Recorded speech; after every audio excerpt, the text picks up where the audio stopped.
Buenas tardes, otro jueves en el Senado de la Nación. Aquí, en artículo 16, en el Salón Eva Perón, felices de poder hacer una nueva emisión de este programa que tiene que ver con las igualdades. Siempre decimos, la Constitución nos gusta toda completa, pero hay un artículo, que es el 16, que nos habla de nuestras igualdades. Y por eso entrevistamos mujeres. Mujeres porque la voz de la mujer siempre está menos presente en la escena de los medios de comunicación y es tan importante poder conocer a mujeres activistas, mujeres luchadoras, mujeres que impulsan procesos jurídicos, procesos legislativos, procesos de cambio sistémico. Hoy tenemos una invitada para hablar de un tema que de alguna manera atraviesa grandes debates que se están dando hoy en la sociedad. Por ejemplo, cuando escuchamos estos debates sobre la inseguridad, sobre la justicia, sobre la necesidad de construir paradigmas jurídicos que reflejen los nuevos consensos sociales. Si hablamos de la seguridad y de las políticas de seguridad, nosotros entendemos que la actual Ley 23.737, que es la Ley Nacional de Estupefacientes, hoy nos limita para abordar una agenda de seguridad que sea más eficaz, que pueda cumplir con una perspectiva de derechos humanos, que también cuide la economía, que no dilapide recursos jurídicos y policiales. Y por eso hablar de la Ley 23.737 como un problema, como una barrera para lograr que tengamos una sociedad con mayor seguridad y con mayor justicia, es parte de la agenda del programa de hoy. José María no puede estar con nosotros, está de viaje en Salta, le mando un beso, está visitando a su mamá, que está enferma, y entonces vamos a ver un tape que tenemos para presentar a la invitada. Señor director, vamos con el tape. Gabriela Vasalo tiene 28 años, es abogada penalista y se desempeña como asesora jurídica de la revista THC. Es jefa del Departamento Jurídico del Centro de Estudios de la Cultura Canábica y actualmente genera material jurídico para la modificación de la política de drogas de nuestro país, asesorando legisladores en la materia. Patrocina algunos casos de víctimas de la vigente Ley 23.737. Produce contenidos para la prevención de usuarios de droga en cuanto a detenciones ilegales y es una de las redactoras de los aportes del Movimiento Social Canábico para el debate del anteproyecto de reforma del Código Penal. Hoy, en artículo 16, nos visita Gabriela Vasalo. Gabriela, bienvenida a Artículo 16. Gracias. A Senado TV.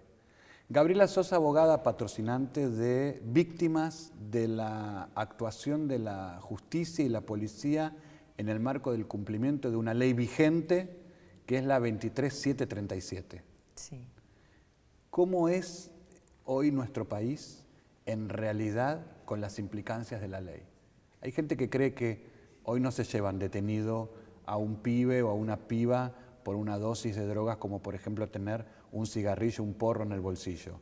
¿Esto ocurre o no? Sí, ocurre y abismalmente. Hace poco la Procuración General de la Nación sacó cifras y las tasas siguen siendo las mismas que antes. O sea, los usuarios de drogas siguen siendo utilizados para justificar una persecución al narcotráfico que en hechos jamás se realiza. Estamos hablando de datos basados en la evidencia. Exactamente. Los usuarios de drogas hoy por hoy siguen siendo criminalizados.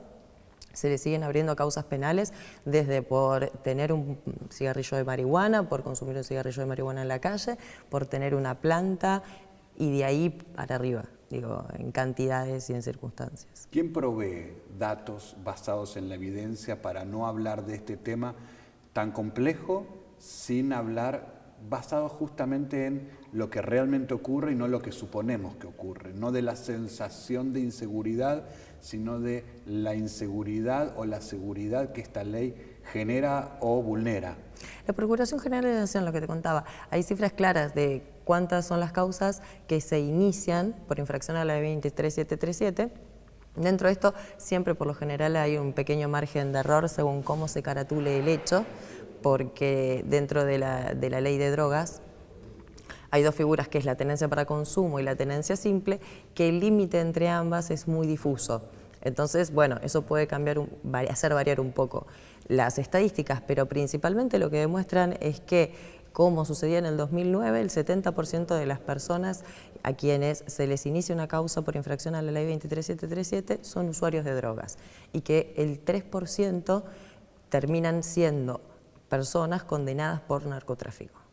A ver, del 100% Del 30%, del total de las causas, solo el 3% finalmente son personas... Solo el 30, perdón, me había equivocado en el 3, el 30. Y son personas que realmente habían cometido el delito. Algún hecho relacionado con el narcotráfico, dentro de los cuales también podemos incluir lo que se llama mulitas, pequeñas ventas, etcétera. No estamos Que son hablando víctimas también. Exactamente, no estamos hablando de grandes narcotraficantes. O sea que hay un 70% de causas, digo porque cuando hablamos de la democratización de la justicia, cuando hablamos de la seguridad como un valor, de la inseguridad que puede generar la perspectiva de que la justicia no está funcionando como hace falta para los tiempos que corren, cuando hablamos de la administración pública, de la transparencia, incluso de la corrupción, yo pienso que si el 70% de causas iniciadas de personas criminalizadas son para simples usuarios y usuarias de sustancias, ahí encontramos un caudal por donde se va seguridad, recursos policiales, recursos judiciales y además personas vulneradas, criminalizadas dentro del sistema penal. Exactamente. ¿Esto es una realidad? Es una realidad que pasa todos los días. A veces escuchamos que hay una falsa concepción del Estado actual de Derecho a partir de alguno, aunque hubo 2, fallos de la Corte Suprema de Justicia, y entonces hay popularmente un mal entendimiento de pensar que en la Argentina están despenalizadas las drogas porque hay 2 fallos que dijeron ¿qué cosa, Gabriela? No, los fallos lo que dijeron fue que era inconstitucional penalizar la tenencia de estupefacientes para consumo personal. Y en los 2 casos de los que estamos hablando, da la casualidad de que fue muy escasa la cantidad de estupefacientes secuestrada. Entonces, primero, los fallos de la Corte no son de cumplimiento obligatorio ni para los tribunales inferiores y mucho menos para las fuerzas de seguridad. Con lo cual, para que se haga extensivo eso mismo que dijo la Corte Suprema de Justicia en el fallo Arriola, por ejemplo, una persona tiene que transitar todo un proceso judicial, que siquiera puede terminar en la primera condena, es decir, por lo general va a tener que apelar y en muchos casos llegar hasta la Corte Suprema nuevamente para que la Corte vuelva a decir exactamente lo mismo. Si lo pensáramos en términos de lo que una persona experimenta en lo concreto, hay que decir que la ley 23737 está vigente, en plena vigencia, que para que una persona por vía judicial quede exenta de cumplir con una condena, tiene que haber una declaración judicial para ese caso individual. Te cuento un ejemplo corto, o sea, vos hoy por hoy a cualquier chico lo demoran en la calle y le encuentran un cigarrillo de marihuana, esa persona es demorada en comisaría,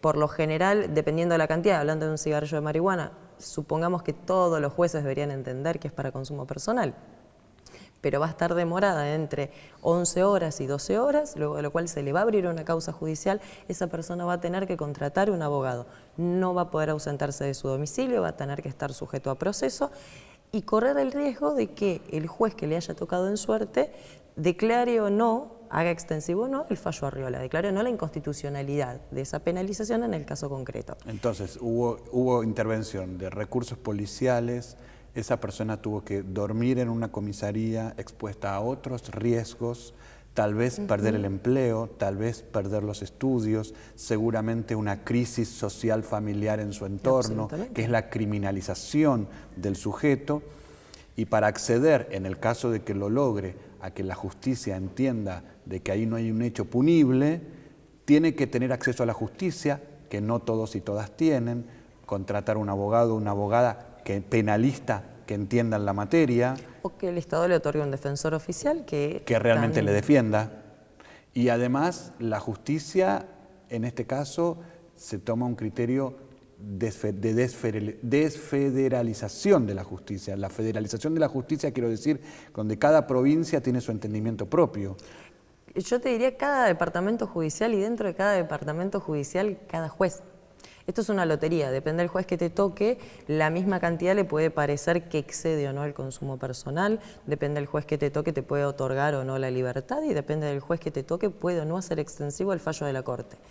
Nosotros tenemos el paradigmático caso de Golot y de Aguirre, que son dos personas que en un plazo de 8 meses en el mismo departamento judicial fueron juzgadas por cultivo de marihuana. En el caso de Golot fueron 39 plantas y en el caso de Pablo Aguirre fueron 14. En el caso de Golot logramos que se haga extensiva la interpretación y se lo sobresea por el cultivo de 39 plantas, es decir, que se consideró que esas 39 plantas era para todo el consumo anual de él. Hay un juez que entendió que 39 plantas en el caso de Golot no aplicaba la 23737 en lo punitivo y entonces no fue criminalizada esta persona. Exacto, que tenía esas plantas para destinarlas a su consumo personal y que el consumo personal es un derecho constitucional. 8 meses después, con el mismo fiscal en el mismo departamento judicial, otro juez entendió que 14 plantas para otro caso excedía el consumo personal y lo condenó a 4 años de cárcel. 4 años que se hicieron de cumplimiento efectivo.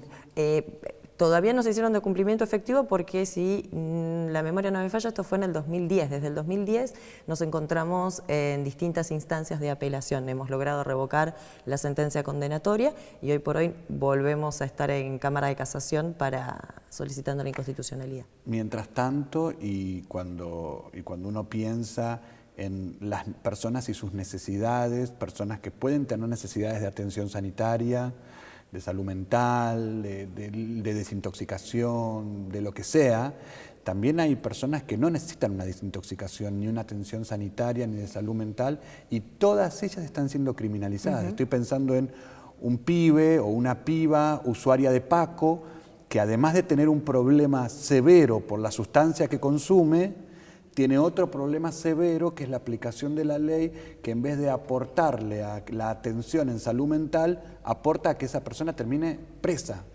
Sí, digamos que es el viejo dicho del porque te quiero te aporreo, o sea, la solución que ve el Estado evidentemente en esto, con la ley 23737, es solucionar las adicciones mediante el encarcelamiento de las personas que tienen problemas de salud. Cuando el Estado lo que debería es desincriminar esa conducta y proveerle tratamiento a todas las personas que tengan un problema con sus consumos. ¿Por qué? Porque existe un margen de personas que no tienen problemas con sus consumos y que la ley de drogas los ha obligado a canjear una posible pena por un tratamiento que no desean hacer o no consideran que necesitan realizarlo y sin embargo lo tienen que hacer, caso contrario deberían cumplir la pena. Gabriela Vassallo, estamos hablando con la abogada Gabriela Vassallo, te pregunto si esto ya forma parte de un debate aquí, en esta casa, en el Parlamento, pero vamos a dejar la respuesta para después de la tanda. Vamos ahora a una tanda y después hablamos con Graciela sobre lo que está pasando en el Parlamento y esta agenda.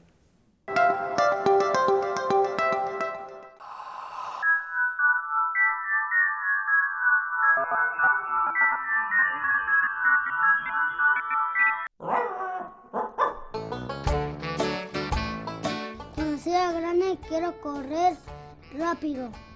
Me gustaría ser señor cuando sea grande. Policía de Misiones. Futbolista. Me gustaría hacerme con mi mamá. Doctora de Cachorro. Quiero ser doctora o policía, cualquiera de los dos puedo ser. Me llamo Alma y cuando sea grande me gustaría vender ropa. Quiero ser grande, quiero ser como Medo.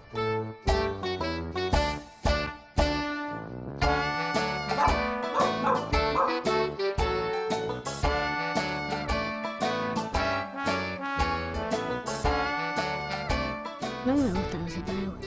Nunca me interesaron.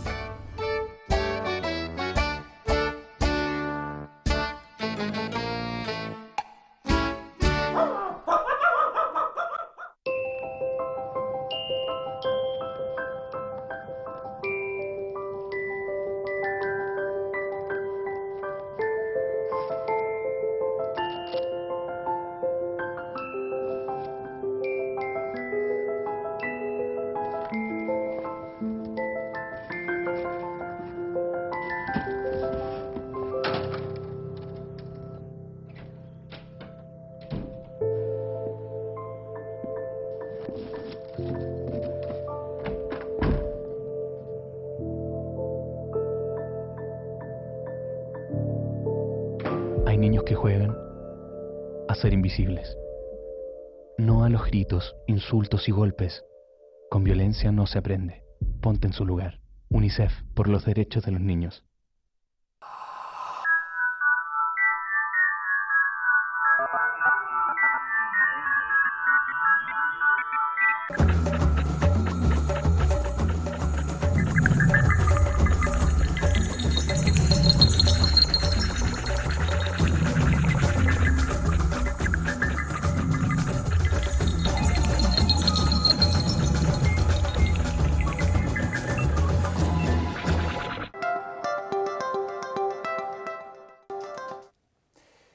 Estamos aquí en el Senado de la Nación hablando de una agenda absolutamente actual que tiene que ver con las drogas, con las sustancias, la ley de drogas, la seguridad, la justicia, los debates parlamentarios, y estamos hablándolo con una invitada de lujo, Gabriela Basalo.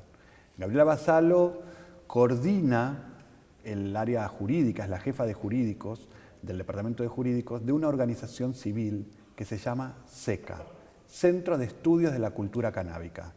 Gabriela, SECA como organización es un hito en la historia legal de nuestro país.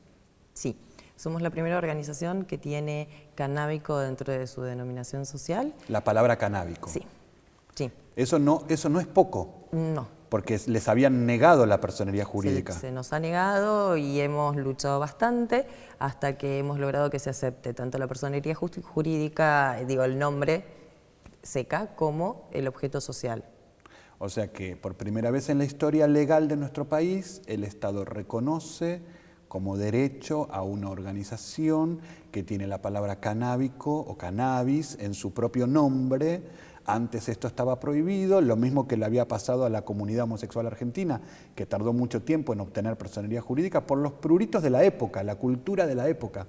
Una cultura que progresivamente vamos cambiando, vamos transformando, y hoy la Inspección General de Justicia de la Nación le reconoce a SECA, Centros de Estudios de la Cultura Canábica, la potestad legal para funcionar, para ejercer su rol ante la sociedad. Exacto. Antes sucedía con asociaciones que luchaban contra las drogas, es decir, las Madres contra el Paco. Sí existía la denominación de una sustancia en el nombre social, pero en organizaciones tendientes a esto, a combatir una sustancia. Es una ampliación en la mirada del Estado sobre lo que es el derecho. Exacto. Porque entonces hoy el Estado argentino reconoce como un bien social la función de dedicarse en la agenda de las drogas no solamente a luchar contra las drogas, como la mayoría de las organizaciones hasta ahora habían obtenido el reconocimiento jurídico, sino que el Estado comienza a comprender otras dimensiones del derecho con respecto a las sustancias, como por ejemplo estudiarlas, promover herramientas jurídicas, herramientas, instrumentos para el análisis parlamentario. Esa es una de tus tareas. Has asesorado, has dialogado con legisladores y legisladoras para la configuración de proyectos de ley que están en los recintos de diputados y de senados ya presentados. Sí, había habido un acuerdo en su momento de distintos bloques. En esto de lo que vos estás hablando, digo, empezar socialmente a concebir la existencia de un usuario de drogas, más allá de una persona que pueda tener problemas con su consumo. Dejar de criminalizar y dejar de patologizar. Exacto, de estigmatizar a quien consume drogas mediante la criminalización o la patologización. Y a su vez dejar de considerarlo un delincuente, digo, ¿no? Estas tres únicas posibilidades que tenía quien consumía drogas. Ser un delincuente o ser un adicto. Entonces, dentro de esto, yo creo que ha habido un gran avance y en eso es lo que trabaja la despenalización. Porque si bien el consumo de drogas no está penado, está penada la tenencia para consumo. Está penado el cultivo para consumo. La ley actual penaliza la tenencia simple de estupefacientes. Penaliza la tenencia para consumo, la tenencia simple y la tenencia para comercio. Las tres formas de tenencia. Las tres formas de tenencia. Cuando nosotros decimos esto, debemos recalcar, es interesante marcarlo, que el alcohol, que el tabaco son drogas. Exacto, pero no están definidas como tal dentro de la ley de estupefacientes. Y sin embargo son drogas que están reguladas. Absolutamente. Regulación, por ejemplo, que el alcohol no se puede vender a menores, que no se puede fumar en un ambiente cerrado, que el tabaco tampoco se le puede vender a menores, hay un impuesto grabado. La regulación es de diferentes formas, ¿no es cierto?, de dónde consumirlas, de a quiénes pueden tener el acceso y también dónde se puede vender y dónde no. En algunos contextos también temporales, por ejemplo, en el marco de eventos culturales, deportivos, no se puede vender alcohol, ni a mayores tampoco, ni en un horario, no se puede, en el marco de los comicios electorales. Digo, las drogas, nuestra sociedad, nuestro Estado, las regula. Al alcohol y al tabaco, que son en la pirámide del daño social claramente las más gravosas, las que se llevan todos los premios como para pensarlas como un verdadero problema de salud pública, están reguladas. Y hay otras que entonces están tipificadas como estupefacientes, también están reguladas como punibles, o sea, están prohibidas, que es otra forma de regular, que no permite el acceso. Que la prohibición no es una forma de regular, porque la regulación presume la legalidad. Ajá. O sea, para que yo pueda regular una sustancia en este caso, necesito que la comercialización de esa sustancia sea legal. Porque lo que estaría haciendo en ese caso sería decir en qué casos sí se podría. En este caso está penalizada. Por eso decimos que es importante despenalizar para poder discutir qué tipo de regulación debería de tener cada sustancia en el marco de un sistema que funcione más efectivamente y no en el fracaso actual de una política con una ley que la propia Corte Suprema de Justicia ha declarado inconstitucional y el Parlamento ya ha iniciado debates de diferentes formas. Exacto, yo creo que es importante sobre todo despenalizar porque más allá de las consideraciones personales que cualquiera pudiese tener al respecto, creo que hay un punto en el que estamos todos de acuerdo, que es que nadie puede ir a la cárcel por ejercer un plan de vida que decide llevar adelante y con el que no afecta a nadie. Si esa persona llegase a tener algún problema de salud producto de su elección, el Estado tiene que estar no para encarcelarlo, sino para brindarle un tratamiento. Cuando hablamos de que había habido un consenso parlamentario... Es justamente en esto, en que el usuario de drogas es una persona que ejerce un derecho y que por tal no debería ser criminalizado. Y ahí me gustaría hacer la diferencia entre legalización y despenalización. Lo que se debate es la despenalización, es decir, dejar de enviar a los usuarios de drogas a la cárcel o extorsionarlos con penas o imponerles tratamientos compulsivos. No es lo mismo que legalizar. La legalización presume la venta libre de una sustancia. Venta libre con también regulaciones. Siempre hay regulaciones. Podría existir alguna regulación, porque en exacto. el tabaco o el alcohol podríamos decir que son drogas legalizadas y aún así claramente están reguladas. No es venta libre así nomás. Exacto. El Estado presente, el Estado controlando, interviniendo, por ejemplo, no sé, me imagino el INTI, el ANMAT, el Ministerio de Salud desde diversas áreas, la Secretaría de Comercio, digo, deberían de intervenir como en Uruguay, ¿no? Diversas áreas estatales. Exacto. Te hago una pregunta, Gabriela, cuando nosotros hablamos del debate parlamentario, ¿podríamos decir que el consenso en el Parlamento tiene un piso que es estamos de acuerdo con la Corte y estamos de acuerdo con un Estado garantista y con respetar la Constitución, con el artículo 18, que tiene que ver con la presunción de la inocencia? Digo, estamos de acuerdo con que en el Parlamento de despenalizar para arriba es el debate. Exacto. Y que el problema tiene que ver con el entendimiento del legislador para poder asentar en la letra de la ley algo que deje claridad para que no entremos en esta ruleta judicial que hoy estamos. Exactamente. Hoy es una lotería judicial y la verdad es que sí existe consenso en cuanto a no criminalizar al usuario de drogas y a que existe un Estado presente ofreciendo tratamientos, como lo prevé la Ley de Salud Mental, en todos los hospitales públicos del país. Que cualquier usuario de drogas que tenga algún problema con su consumo en ese momento o de modo prolongado puede ir a solucionarlo a cualquier hospital público. La vigente Ley de Salud Mental había sido una de las cuestiones que retrasaron de alguna manera poder completar el círculo del debate sobre la Ley 23737. Había algunos parlamentarios que pedían una ley de adicciones específica. Exacto.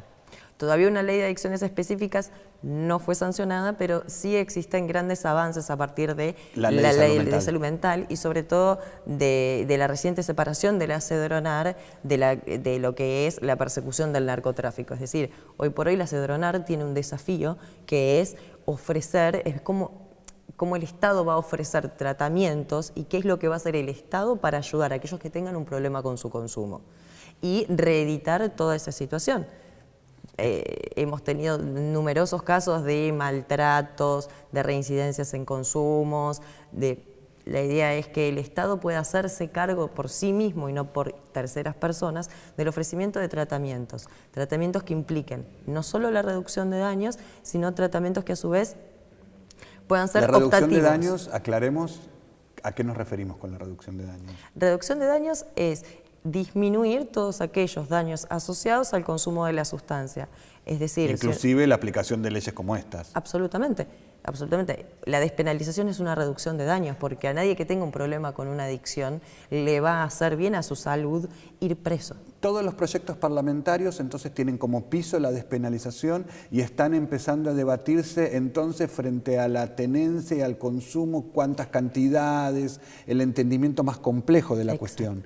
Y han cambiado, siento un cambio en el discurso y en las acciones del Ejecutivo, en la voz de la Presidenta cuando habla de no criminalizar, del titular de la Cedronar, Juan Carlos Molina, que va por la misma línea, lo escuchamos al secretario de Seguridad, Berni, diciendo que en su opinión hay que legalizar todo el proceso. La Defensoría General de la Nación también se ha emitido desde hace muchísimos años en favor de la despenalización. Y cambios de opinión, quiero decir, hacia la progresión de la opinión va en esta dirección. Exactamente. El problema que existe en la actualidad es que eso no se trasluce en hechos concretos. Hoy por hoy, los usuarios de estupefacientes siguen siendo todos los días detenidos, demorados. Un detenido por hora en el país, por esta ley. Un detenido por hora. Exactamente. Y es una realidad. Y es una realidad, a modo de ejemplo te puedo mencionar, nosotros tuvimos una consulta hace unas semanas por un chico que hace más de 9 meses que se encuentra detenido en Marcos Paz por haber cultivado 8 plantas para su consumo sin ningún indicio de venta. En realidad estamos hablando de una planta que nuestro prócer, Manuel Belgrano, escribió un manual recomendando la industrialización del cáñamo como una estrategia para el desarrollo económico de la región. Estamos hablando de una planta que tiene uso industrial, uso medicinal, uso recreativo. En uso medicinal hay avances que dan prueba de la necesidad de legalizar una planta que genera sustancias, medicamentos, por ejemplo, para la epilepsia infantil. Exacto. Hay casos que en Argentina de personas solicitando por uso compasivo la permisión de cultivar para generar ese producto para estos niños que tienen más de 200 ataques de epilepsia por día. Estamos hablando del ejercicio de un derecho. Consumir cannabis, consumir estupefacientes sin afectar a terceros es el ejercicio de un derecho. Es importante destacar que nosotros abonamos a que la política pueda resolver esta deuda social que hay con este atraso cultural. Las drogas, las sustancias no son inocuas. Para nada. Hay que regularlas. Pero hay que regularlas desde la información también. Desde SECA también tendemos un poco a eso, ¿no? Es decir, si una persona decide llevar adelante un consumo, que decida hacerlo de modo responsable, y en eso también tiene que ver la reducción de daños, que es lo que la penalización también lleva. La penalización lleva como riesgo que el usuario que desea proveerse de estupefacientes deba dirigirse a villas de emergencia, ser objeto de lesiones por parte de personas que venden, de la propia policía, riesgo a su vida, no saber qué sustancia está consumiendo, no tener conocimientos acerca de cuánto puede consumir, cuánto no puede consumir, cuáles son los daños colaterales que trae el consumo de esa sustancia. Evidentemente es un debate que va a meritar darle continuidad aquí en Artículo 16. Gracias, Gabriela, por estar con nosotros. Las drogas no son inocuas, por eso hay que regularlas. Estamos haciendo un aporte, incluso estás preparando un aporte para pensar el nuevo Código Penal, para fortalecer el anteproyecto, así que vamos a tenerte como invitada para que nos cuentes en qué serían los aportes que está haciendo SECA para el debate del nuevo Código Penal. Gracias. Gracias a vos y nos despedimos hasta otro jueves aquí en el Senado, desde el Salón desde el Salón Eva Perón estamos hoy. Les mandamos un saludo a José María, que lo queremos sanito, y el jueves que viene acá con nosotros. Gracias, Gabriela. Gracias. Chao.